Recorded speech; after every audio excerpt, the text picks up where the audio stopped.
Ինձ համար Սամվել Շահրամանյանն ու Արթուր Օսիպյանը նույն կատեգորիայի մարդիկ են։ Որտեղ է Արթուր Օսիպյանը կռվել, որ մի հատ էլ եկել է Ղարաբաղի հարցը առաջ տան։ Որտեղ է կռվել։ Որտեղ է եղել ինքը ընդհանրապես պատերազմի ժամանակ։ Նա պետք է ներողություն խնդրի եւ իր նման պսևդոէլիտայի ներկայացուցիչները, գիտեք, մենք չգիտենք իրա եւ Ղարաբաղի իշխանության կապերի մասին։ Այսինքն ձեզ թվում է, որ մենք տենց բան, հա, միամիտ ենք։ Ինքը եւ պսևդոէլիտայի մյուս ներկայացուցիչները պետք է ներողություն խնդրեն մեր նահատակների ընտանիքներից, որ ուզում են շարունակել այդ process-ը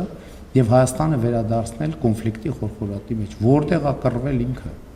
որտեղ է եղել ինքը եւ իր նմանները։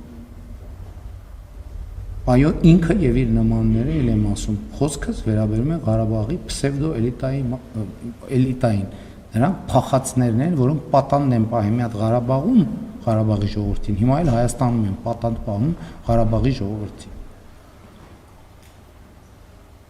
Իրանք էլ չեն դիմում Հայաստանի քաղաքացիություն ստանալու համար եւ ուրիշներին հորդորում են, որ չդիմեն Հայաստանի քաղաքացիություն ստանալու համար։